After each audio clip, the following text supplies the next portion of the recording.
ada pengakuan bahwa Winda sama sekali tidak pernah memberikan otoritas apapun untuk memindahkan rekeningnya. Tetapi kemudian Maybank melalui kuasa hukumnya Pak Hotman mengatakan bahwa aliran dana itu diberikan kepada sang ayahnya. Dalam konteks hukum perbankan, bolehkah transaksi terjadi tanpa sepengetahuan pemiliknya dan itu dialirkan ke ayah kandungnya sendiri? Jadi begini, karena rekening itu atas nama Winda, terserah apakah itu hasil dari bapaknya itu bukan, yang jelas secara formal atas nama Winda punya dia. Sehingga apapun mutasi, terutama mutasi keluar dari rekening itu harus dengan perintah persetujuan si Winda sendiri. Meskipun ayah kandung, ibu kandung, anak sedarah daging sendiri?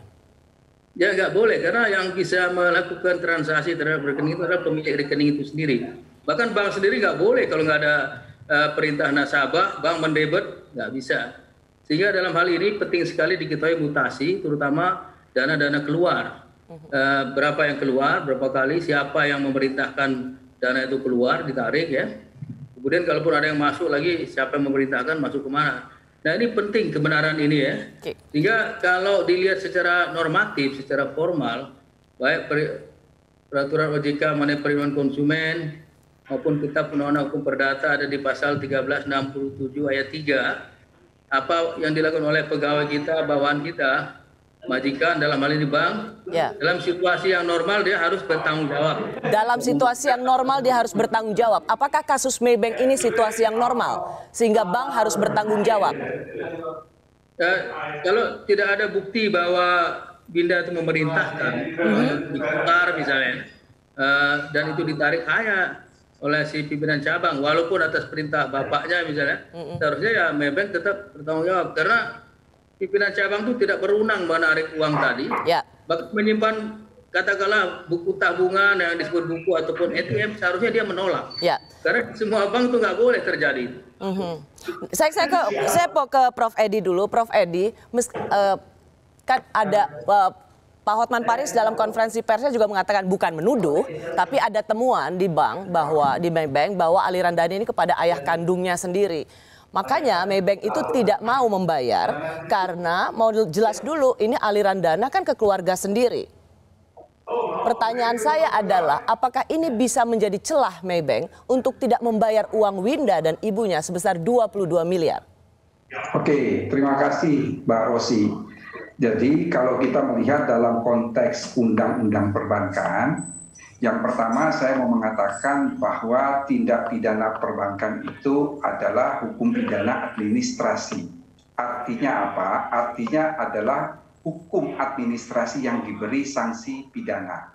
Kalau kita melihat urutan dari mulai pasal 46 sampai pasal 50A Undang-Undang Perbankan, itu dibagi ada 5 jenis kejahatan di situ. Dari 5 jenis kejahatan itu dibagi 2, Mbak Rosi. Yang satu yang disebut dengan istilah delicta commune. Delicta commune itu berkaitan dengan mendirikan bank ilegal ya. Karena itu bunyi kalimat dalam pasal itu adalah setiap orang. Ini berbeda dengan beberapa pasal yang saya sebut sebagai delicta propria. Delicta propria itu apa? Delicta propria yang memang mana undang-undang menyatakan khusus adresatnya. Prof, supaya lebih mudah dipahami oleh awam. Saya tahu Anda ingin mengedukasi masyarakat. Tapi pertanyaan saya kan sederhana. Apakah karena ayahnya yang menerima sendiri, kemudian Maybank bisa melepaskan tanggung jawab untuk tidak mengembalikan uang Winda? Begini, saya mau katakan begini Rosi, mengapa saya harus menerangkan ini detail? Tanggung jawab secara keperdataan tidak secara mutatis mutandis tanggung jawab secara pidana. Ini yang harus dipahami. Mengapa saya katakan demikian? Karena di satu sisi, apa tadi yang dikatakan oleh Bang Hotman, dia tidak mau, Maybank belum mau membayar sebelum jelas. Ini kan berarti tanggung jawab secara keperdataan dalam konteks ada kerugian yang dialami oleh nasabah. Sementara sekarang kepala cabang yang sedang diproses polisi, ini kan bukan tanggung jawab perdata, tapi ini adalah tanggung jawab pidana. Ini yang perlu saya jelaskan. Jadi artinya kalau saya ingin mempercepat ini supaya lebih mudah ditangkap, pidananya sedang diproses, kepala cabang yang memang ditahan, tapi secara keperdataan Maybank harus tetap membayar uang Winda dan ibunya yang hilang di Maybank.